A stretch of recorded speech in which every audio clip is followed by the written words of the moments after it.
आप देख रहे हैं भायंदर संवाद। पत्रकारिता कर रहे हैं, उनके ऊपर गुनाह दाखिल होकर के उनकी पत्रकारिता बंद होनी चाहिए। उन्होंने उससे 1 लाख रुपया मांगा था। निर्मला सावड़े उसने मेरे पे वार करवाया था। रात को 8 बजे से सुबह 8 बजे तक उनका रेप होता था। 5-5 लोग एट ए टाइम उनका रेप करते थे। उस टाइम पे मैंने काफ़ी गरीब लड़कियों की वहाँ से शादियाँ भी करवाई थी। जो ड्रग्स वगैरह ये सब वहाँ पे ज़्यादा सप्लाई वगैरह किए जाते हैं। मैं 7 बच्चे उनके माँ बाप को नहीं दे सकी, 11 बच्चे ही उनके माँ बाप के पास गए।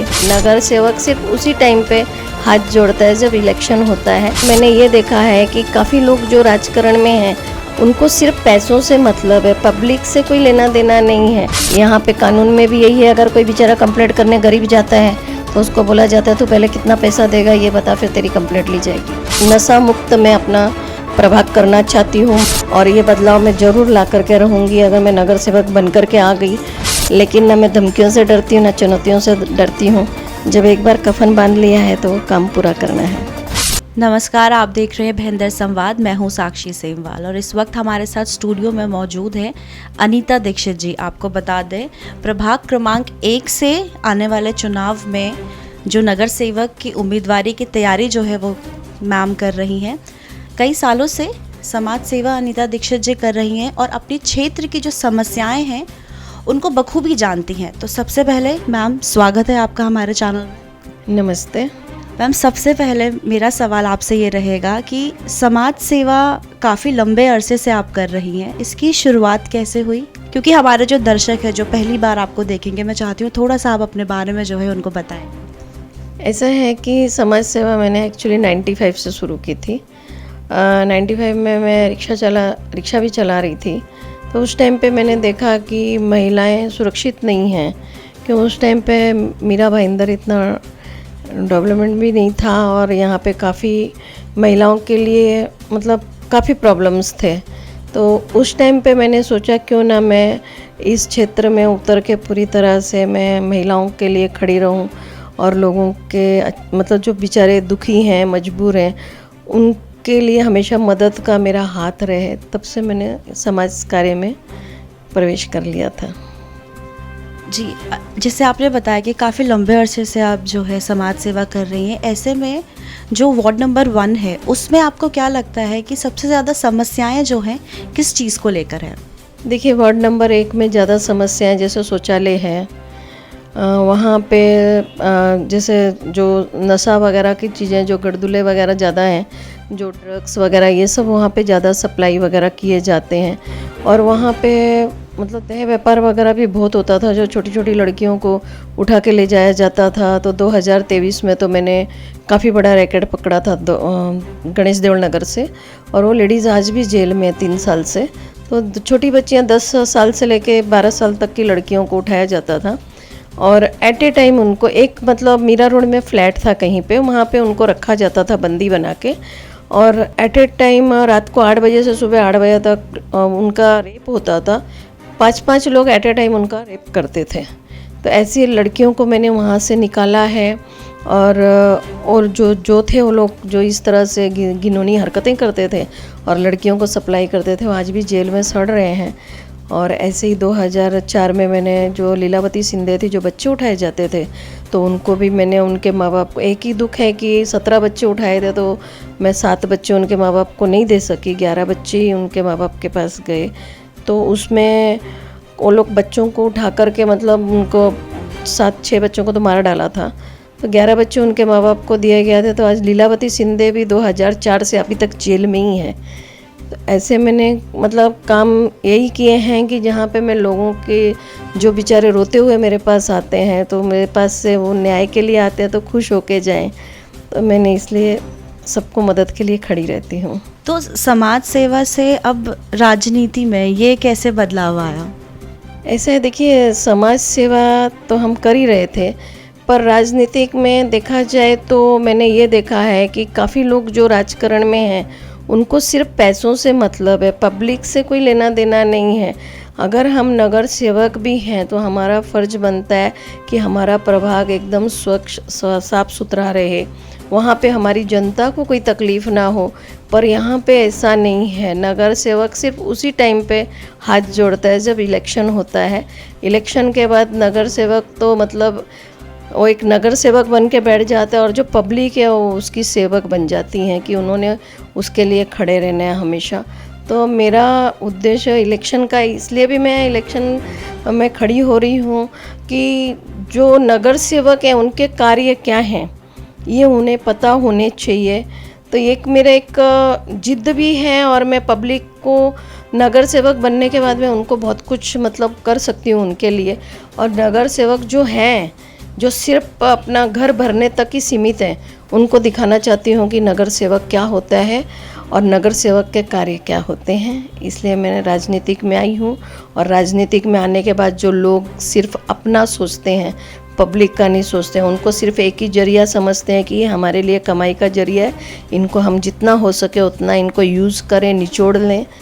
तो वो सब चीज़ों को देख करके मैं इस फील्ड में आई हूँ। तो ये कह सकते हैं क्योंकि काफ़ी लंबे अरसे से आप समाज सेवा कर रही हैं, तो समाज सेवा का जो अनुभव है उसको लेके अगर चुनाव की जो तैयारी कर रही हैं तो ऐसे में प्रशासन और जनता के जो बीच में तालमेल रहेगा उसकी भी समझ आप काफ़ी रखती हैं। जी, प्रशासन और जनता का तालमेल जो प्रशासन को भी चाहिए कि अगर जनता हमारे पास आ रही है अपनी मुसीबतें लेकर के तो हम उनके लिए उनकी जो भी समस्या है वो हल करें और उनके लिए हम मतलब उनको निराश नहीं करें। पर इधर ऐसा नहीं है, वो कानून हो या प्रशासन हो, यहाँ पे कानून में भी यही है। अगर कोई बेचारा कंप्लेंट करने गरीब जाता है तो उसको बोला जाता है तू पहले कितना पैसा देगा ये बता, फिर तेरी कंप्लेंट ली जाएगी। और ऐसे ही प्रशासन में भी है, तुम पैसा दे रहे हो तो तुम्हारा काम होगा, नहीं तो तुम्हारा काम नहीं होगा। तो ये सब चीज़ें, इन सब चीज़ों को देख करके ही मैं इस फील्ड में राजकारण में आई हूँ। और मैं राजकारण में ये सब चीज़ें मैं हटाना चाहती हूँ और पब्लिक को उनका हक मिले, जो आज बेचारे इतने गरीब मतलब मेहनत से कमाते हैं। जैसे अभी आपने देखा होगा, अभी 4-5 दिन पहले ही शास्त्री नगर में एक बुजुर्ग ख़त्म हो गए, जो पत्रकार के नाम पे कलंक लोग जो हैं वो पत्रकारिता के नाम पे हैं। उन्होंने उससे 1 लाख रुपया मांगा था। अगर कोई बेचारा अपना घर बना रहा है या मालिया बना रहा है तो एक एक पैसा जोड़ के इंसान अपना आशियाना बनाता है। तो उसका अगर वो अपना ही आशियाना बना रहा है और तुम उसको तुड़वाने की धमकी दे रहे हो, उसमें तुम नगर पालिका के अधिकारियों को भी फंसा रहे हो और उसको भी ये कर रहे हो, ब्लैकमेल कर रहे हो। तो मैं तो कहती हूँ ऐसे पत्रकारों के ना, जो मतलब वो लोग पत्रकारिता कर रहे हैं उनके ऊपर गुनाह दाखिल होकर के उनकी पत्रकारिता बंद होनी चाहिए, ऐसे पत्रकारों की। मैं भी एक संपादिका हूँ, लेकिन आज तक हमने कभी ऐसा किया नहीं कि हमने किसी को ब्लैकमेल किया हो या ये किया हो। इसके अलावा भी और ऐसी कौन सी आपको लगती है कि वार्ड 1 में जो है समस्या है और अगर आप चुनाव जीतती हैं तो सबसे पहले आपकी प्रायोरिटी पे वो चीज़ें रहेंगी? देखिए, मैं चुनाव जीतती हूँ तो सबसे पहली बात तो है कि चुनाव जीतने के बाद मेरा पहला एक ही ये रहेगा कि जो युवा पीढ़ी है उसको रोज़गार दिलाया जाए, ताकि रोज़गार उनको मिल जाएगा तो ये जो मतलब ड्रग्स वगैरह है ये सब चीज़ें बंद हो जाएंगी। क्यों, जब वो बिजी हो जाएंगे तो मुझे नहीं लगता है कि इस तरफ उनका झुकाव होगा कि हमने नशा करना है। नशा मुक्त मैं अपना प्रभाग करना चाहती हूँ। महिलाओं को मैं काम दिलाना चाहती हूँ कि महिलाएं अपने पैर पे खड़े होकर अपना जो गलत राह पे जाती हैं अपनी इज्जत और मान सम्मान से कमा के अपने बच्चों को पाल सकें। ऐसा नहीं है कि हमने गलत करके ही अपने बच्चों को ये करना है, नहीं, हम मेहनत मजदूरी करके भी अपने बच्चों को अच्छी शिक्षा दे सकते हैं। तो मैं ये सब वहाँ पे करना चाहती हूँ। वहाँ के जो लाइट है, पानी है, शौचालय हैं, ये सब मैं ये करना चाहती हूँ। और सबसे बड़ी बात ये है कि वहाँ पे सबसे पहला मेरा काम रहेगा कि मैं कैमरे लगवाऊँ, क्यों वहाँ पे वो बहुत ज़्यादा ज़रूरत है। तो ये सब मेरी पहली प्रायोरिटी रहेगी। और पहले जो उधर जो हॉल वगैरह बने हैं तो वहाँ पे मैं बच्चों के लिए स्कूल बनाना चाहूँगी, ताकि जो छोटे छोटे बच्चे हैं वहाँ पे एजुकेशन ले सकें। अनीता जी, एक चीज़ मैं और जानना चाहूँगी, वार्ड नंबर 1 में आपने क्या क्या विकास कार्य जो है अभी तक करें, क्योंकि आपने कहा 1995 से आप समाज सेवा जो है वो कर रही थी। देखिए, 95 से मैं समाज सेवा में आ गई थी। 91-92 में वो स्लम बन रहे थे और वहाँ पे जैसे लाइट की प्रॉब्लम, बिजली की प्रॉब्लम्स थी। वहाँ पे उस टाइम पे काफ़ी हथियार वगैरह बनते थे, मारा मारी ये सब उस टाइम पे ज़्यादा थी। तो वहाँ पे सबसे पहले तो कृपा शंकर सिंह जी होम मिनिस्टर थे, तो उस टाइम पे सबसे पहला काम मैंने वो चौकी का किया था, जो वहाँ पे चौकी बनी हुई है, और वहाँ पे लाइट का लोगों के राशन कार्ड बना करके दिए थे। काफ़ी लोगों को मैंने वहाँ पे उस टाइम पे मदद की थी, प्लस उस टाइम पे मैंने काफ़ी गरीब लड़कियों की वहाँ से शादियाँ भी करवाई थी। और एक प्रभाग एक के स्लम में ही नहीं, मैं हर स्लम में मैंने काम किया है।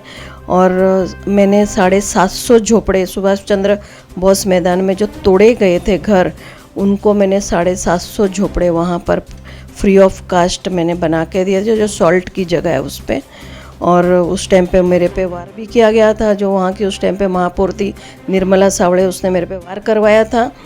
और लेकिन आज भी वो झोपड़ों को नगर पालिका ने कभी नहीं तोड़ा। और उस टाइम पे नगर पालिका ने, जब शिवमूर्ति नाइक जी आयुक्त थे, तो उन्होंने मॉर्निंग में जाके वहाँ पे बम्बू तंबू गाड़े थे, शाम को सॉल्ट वाले लेके आए थे और उनको बोल के आए थे अगर किसी ने इधर बम्बू तंबू गाड़ा तो तुमको गाड़ देंगे। लेकिन दूसरे दिन मैंने 750 झोपड़े वहाँ पे गाड़ दिए, लेकिन सॉल्ट वाले मेरे को कुछ भी नहीं कर सके, उल्टा उन्होंने कभी वहाँ पर आकर के देखा भी नहीं।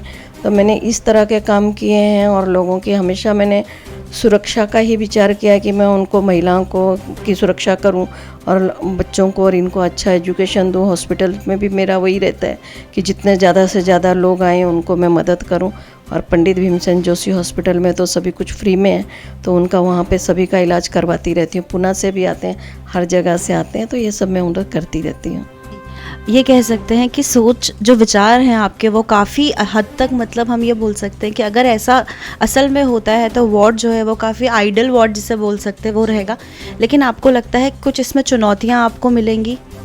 ज़रूर, जब हम अच्छा काम करेंगे तो हमें चुनौतियाँ भी मिलेंगी, धमकियाँ भी मिलेंगी, लेकिन ना मैं धमकियों से डरती हूँ ना चुनौतियों से डरती हूँ। जब एक बार कफन बांध लिया है तो काम पूरा करना है।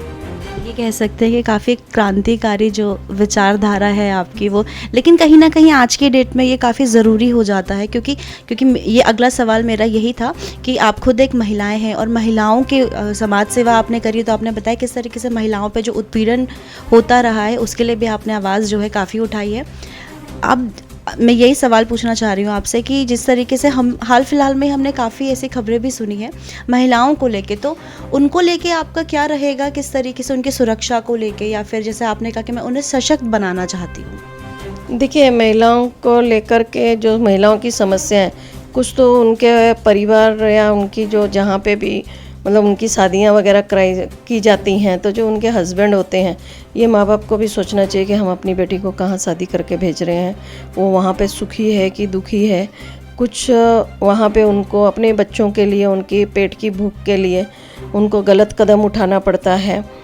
तो मैं यही चाहूँगी कि ऐसी महिलाओं को मैं उन ऐसी गलत जगहों से निकाल करके उनको मैं कहीं ना कहीं काम पे ये कराऊँ कि वो अपना काम करके इज्जत से रोटी कमाएं।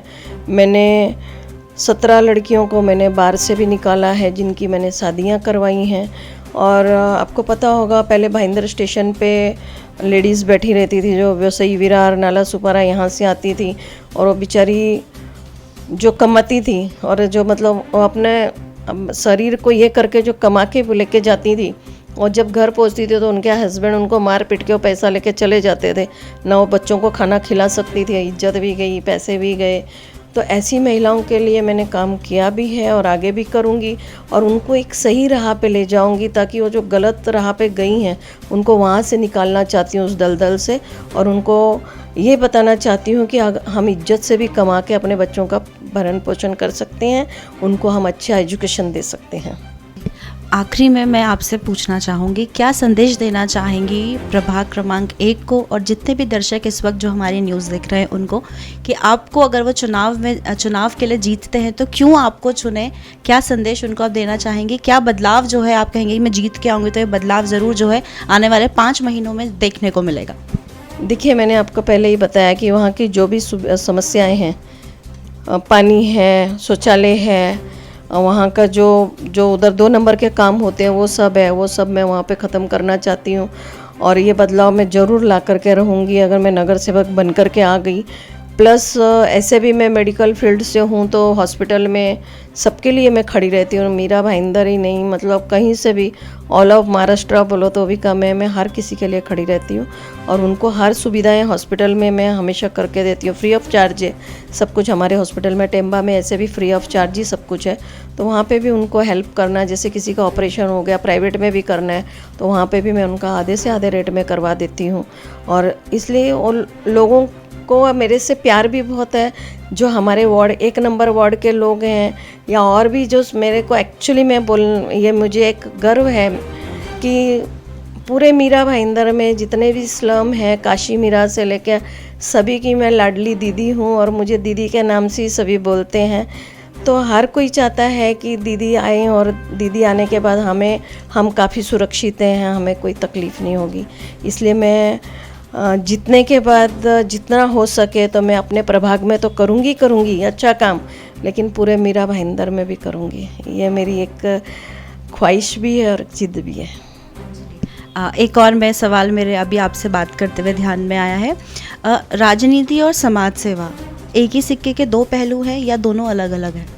नहीं, राजनीतिक और समाज सेवा दोनों एक ही सिक्के के पहलू हैं, सिर्फ लोगों ने उसको अलग अलग कर दिया है, लोगों की सोच।